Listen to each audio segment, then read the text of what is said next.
Welcome to the session. Greeting of the day. We will continue from the last session. In the last session, we have seen about the design of mechatronics. The design of mechatronics we have seen in the last session.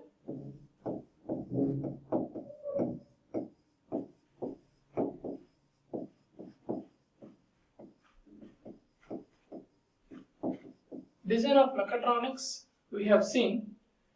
In this design of mechatronics, we have seen about the various integration of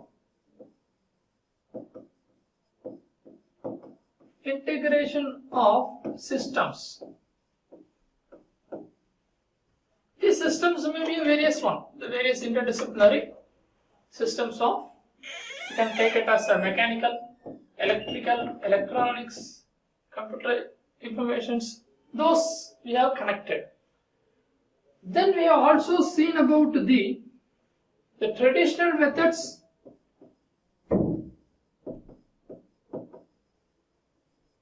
and the integrated approach. So this is how we have, in the last session we have covered this. In today's session we continue along with that.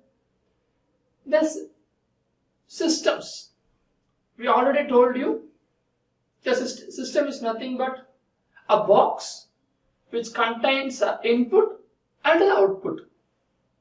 A mechanical rotation converted into electric power, an input given, converted into output. This is called as a system. We have seen a box.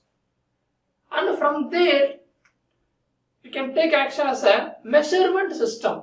The same system, the input given to be measured is called as a measurement system. For those things, we have taken an example of rotation of shaft to be measured. We have taken a tachometer. We know this. Okay? It is a rotation of shaft is measured. Here the input, as usual, the input is given. As usual, the input is given. A box which contains a relationship between input and output. A relationship between input and output. We have done output, but it is measured. Here also, we are not having a feedback system. If we are adding a feedback, then it will become a controlled system. Then it will become a controlled. So it is measurement only. A system which having input and output which is measured. Right? That is a system used to measure a required parameter. Right? That we call. Here what is the input given for this? A quantity being measured given as an input. Here into our condition it is a rotation of the shaft to be measured. Right? The system does, a tachometer does, the output. The value of quantity being obtained as output. It is not a desired set value. What happening we are measuring. If we need a desired set value, again we should connect a feedback to the control system and then it does. Okay, the system contains maybe a control element, error detector, and the process elements, and the measurement element. Those things complete the control cycle, control system. So those things we will see. So here, according to the measuring system, we have an input which is to be measured and output which is measured. Okay. So example, a rotating of the shaft as an input, and which is speed is measured here as an output. We define this as a measurement system. Now we go back to the control system. This is what I am telling, which have a feedback control. Right? You see, a system used to control the output. There only we have measured. There only we have seen. We have not done anything. But here we are controlling. I need this. I need this temperature. I need this water level. I need this count.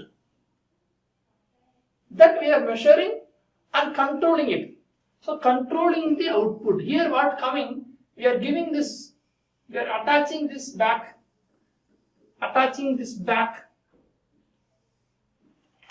to the input. When we are attaching back these things to the input, what happens? This we name it as a feedback. This we name it as a feedback. So this is connected here. We have to measure and control. Okay. So for example, we take air conditioning system. Yes, there is the temperature to be maintained as I told earlier. Input temperature required in the house. As a person I need this. So person is a controller here. Who is the controller here? The person. Myself is a controller. The output, the room temperature being obtained here. The temperature of 24 or 25, that is the output. But we need how much we are setting? We are setting at 22. But there the output is 24. It should be reduced. I am giving a set value. As a person I need this, I am giving information. The controlling device will do. The cycle will operate and reduce it. Right? So the compressor adjusts itself to the pump for refrigeration through operators, and so the produced required temperature is monitored. Right? This is how a loop, a cycle completed. So what I have drawn there, I have additionally added a feedback control system here.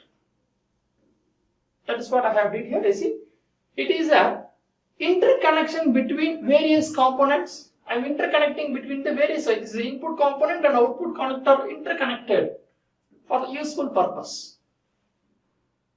What is that useful purpose? The feedback is a useful purpose that I am doing here. The control system will provide a best response for the complete system to maintain the set value. Maintain the set value. That is what the best responses. It should be quick. It should be accurate. That are the ability we will see. Example, the water level to be controlled in a system in a tank. Yes, water level if it is increases, you should stop. Otherwise what happens? Motor keep on running and water flows out. Water flows out. So we need a system as a control system to be measured and it should be controlled. So here in this a pump is switched on. A pump is switched on for interval of time. Or let us whether we can be able to measure the level, or otherwise we can be able to measure the time of 2 minutes of running of motor. A time counter. Likewise we can be able to do. Somehow we have to measure, somehow we have to control. Maybe a count, maybe a time or a level, whatever it is. But a system needs a feedback to control. If the system is not having the feedback, what happens? The water fills out and comes out. We cannot be able to monitor. So such systems will not be useful. Everywhere we need a feedback. Then only the error corrections are possible. Otherwise, as I told you earlier, the loading, the dynamic responses will change. The criteria change. Not possible to achieve the set value. Right? See, that is what they have given. To minimize the error, between the actual and the desired. Desired is nothing but a set.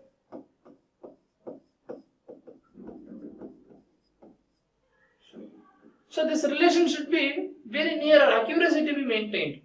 If the error is there, we should modify immediately. Right? So to minimize the time responses of the load changes, it should be very quickly, it should be happen. Taking measurement, taking a long time to the feedback, what happens? Already water flow already done. So it should be very quick and responsive with respect to time. Within a microseconds we have to complete. So what are the abilities then? What are the abilities then control systems are needed? Number one, the stability. The stability to be needed. To any change in the input signal, output responses to be a reasonable value. Right? Accuracy somehow we should maintain. A stable output should come. there should be no changes in the control systems. There should be no changes in the middle of the system. That is how we should design the system, a stable systems to be there. So then only we will get the no change outputs. Otherwise, obviously the changes will happen. Right? And second one, the accuracy. I told you. Accuracy, to measure the value to be very close. For instead of, in case we need 10, it may be 9.9. The output may be 9.9 or 10.1.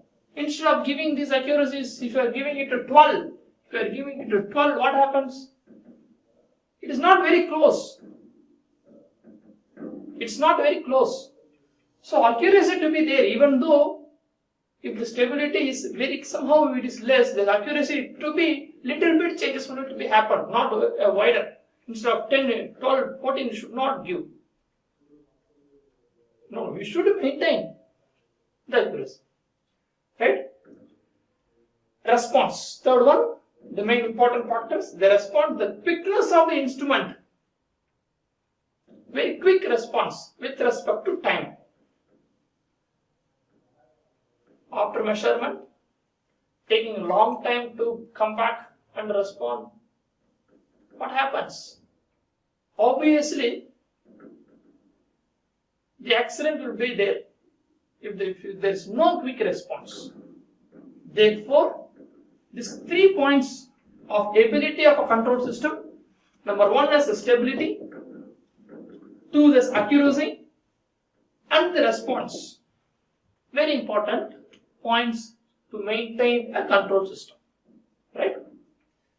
You see, I am dividing here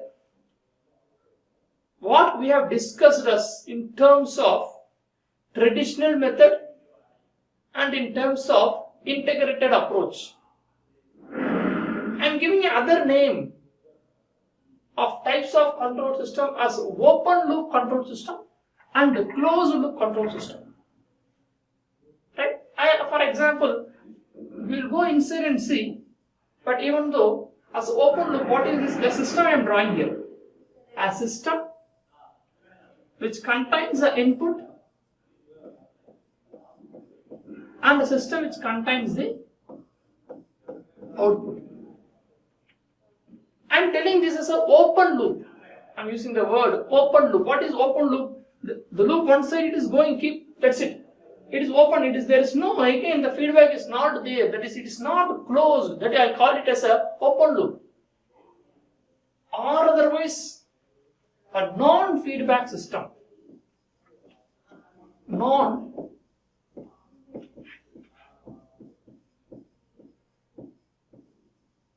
Non-feedback system. There is no feedback. That is what we have seen in the previous slides. Right? Now, I am adding this now. What is this now? You understand this? You can. Open loop which does not contain the feedback. Now I am adding here a system, a box. As usual, we contain the input. And also we contain the output. But here it is measured and then the feedback has been given. Therefore, the system is closed. There we call it as a closed loop system. Or otherwise we call it as a feedback system.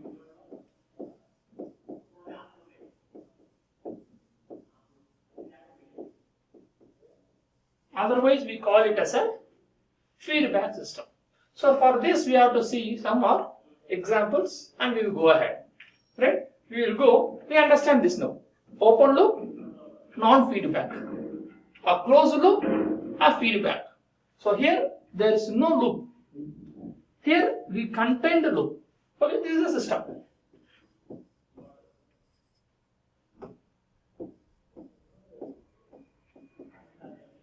Okay, so we move ahead. So now I have taken a first option as an open loop system. It's nothing but a traditional method. Right? Only measurement or input and output is there. You see, If a person used to heat an element, to heat a room, he might just switch 1 kilowatt or 2 kilowatt, a switch is awning, whether I need this temperature or that temperature, whether I need 22 or I need 18, accordingly I am operating the power. When the power is operated, the desired room will heat up and reach the required temperature. It's okay. As of now, it is okay. Reach the temperature. But the problem here. But what happens if someone opens a window or a door? There is no way to feedback. There is no way to the feedback control system to compare what's happening there in the inside. This is we have seen the previous one. That's a tradition, the name of tradition. So there is no signal to verify. There is no signal to verify whether the room temperature is in the desired level or not, whether it is a 22 or no, whether it is 18 or no, whether it is 1 kilowatt given or 2 kilowatt given according to the person's requirement.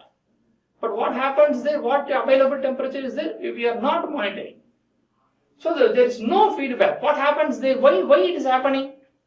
There is error is not found. Error is not detected. We need to detect the error and then we have to control it. If error is not detected, how we will control? Not possible. First we need a detector to measure, and then the measuring system, this error to be compared with the set value. Right? So we can tell here error equal to, we know this, error equal to the required minus the set value. The set value minus the required. Right? You see in the text. You see, as we have given a simple flow of diagram for this input, a decision to which on or off. It means the heater. The control will be ourselves. I need this. I'm the controller. I need 22. I need 18. I'm giving. It is activated. Switch is activated. And then the electrical fire, a heating element heats the room. And the output goes, the temperature differs here. The temperature differs here. When the door is open. When the door is opened there. Right? So what we need here? The error is not detected here. You see? Error is not detected. We need a control system. We add this. If we are adding, we can able to monitor those temperature easily. Right? And we get a closed control cycle, a feedback system we will get. That we'll see. Right? So event, whether I am telling here, whether it has happened or not, that's it. Whether it is on or off, or we are not measuring what are happening there. Whether the shaft is rotating in a required speed, the fan is rotating in the required speed, water level is filled or not. We don't know that. We should switch on. That's it. We are doing here. Given input on. When to off, we don't know. Right? So that is how we are doing. A control unit here. Simply it contains, we can tell that 3 units are here. A system. This system, it means the open loop system contains only 3. What are they? A control unit, a correction unit, and a process. What is here? These 3. A control unit is nothing but a person. I need this. I am giving. A correction unit, a switch. So I am operating a switch. I am given. And then the process. When the switch is on, the process operated. I am given this. Okay, over. It's running. But it is running at a proper speed, proper temperature, we don't know. Here the feedback is not there. The system of what are not available here? Control system is there, correction system is there, process systems are there, but measurement systems are not there. Comparison systems are not there. You should measure here. What happened here? Here we should measure. Here we should measure. And then this should be compared here. Those 2 elements are missing.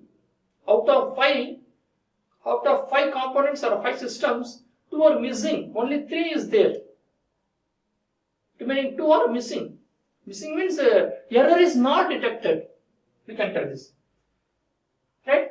So you see here. So what is the advantage of this? Why we are using still now? What is the advantage here? It is easy. This can be used where the feedback is not required. Feedback is not required. A switch on, it runs. The constant speed, it won't be disturbed. Like our fans. We on, it rotates. When it is 4 or 5, we keep 2, 3, 4, it runs constantly. We are not going to hang there. Right? So that is open loop. You switch on, it rotates. Right? More suitable where the accuracy positioning is not required.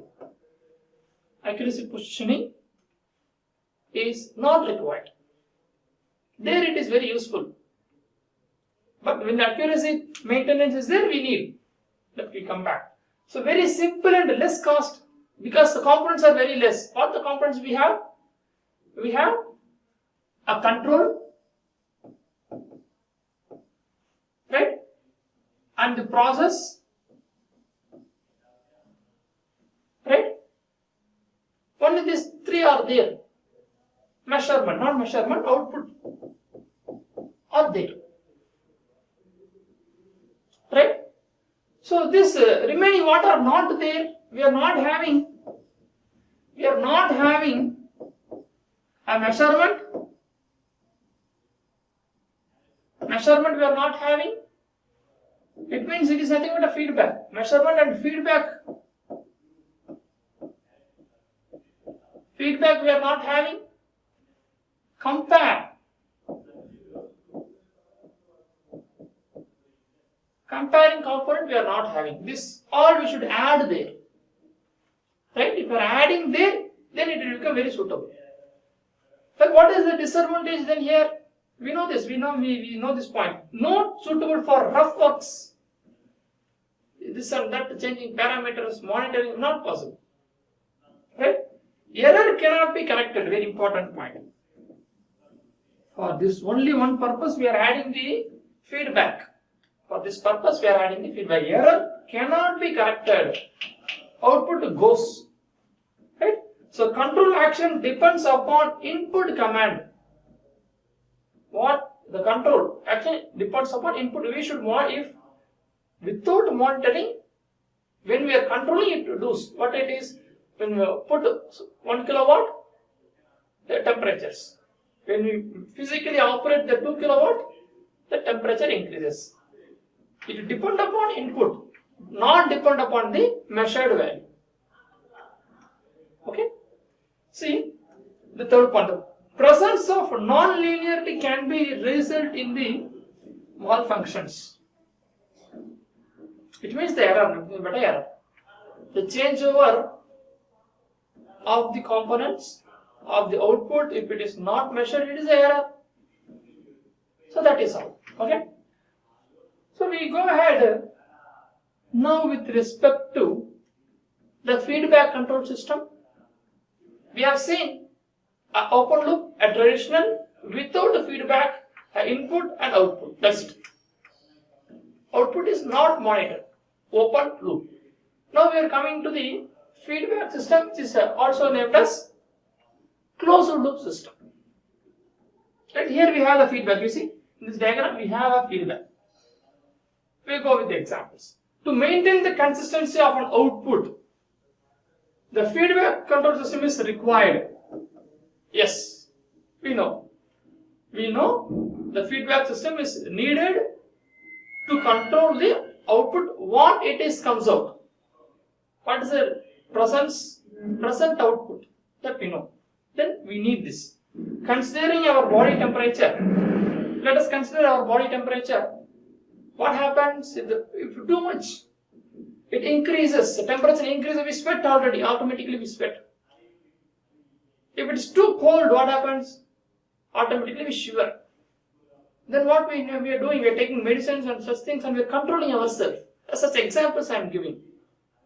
Right? So likewise, a sensor detects our body temperature detects, and ourselves we control for the shiverings, and then for the colds we do ourselves. So likewise, see, a body temperature control system a required temperature, this is to be maintained, our body temperature, it's in this condition. If it exceeds or reduces, the problem occurs. That should be monitored through the sensing elements or measuring elements. So feedback to be there. That is how we understand this. You see, a feedback control system is maintaining consistency of a temperature. What I have given, again I have given here for our understanding. A system has an input from the sensors which tells it what is the temperature, what is available there. Whether it should be high, it should be increased, or should be decreased. That it mentions. Accordingly, you can able to compare the data and move ahead. Right? So this is very simple. You see, now, as I told you, the components of various in the traditional method and this closed loop system, there we have only three components are there. Our control system we have correction and process. But here you see, we have added measuring components, we have added addition. Right? So we go for summary of this session. In this session, we have seen about a system, right? And then from that system, we have seen the measurement system,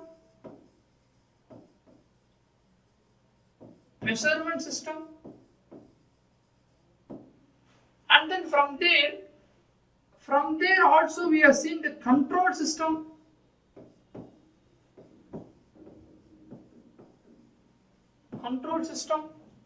and here we have divided into two categories. We are divided into two categories of open and closed. Right? We have seen this. Right? We have to see this in the upcoming sessions. Thank you.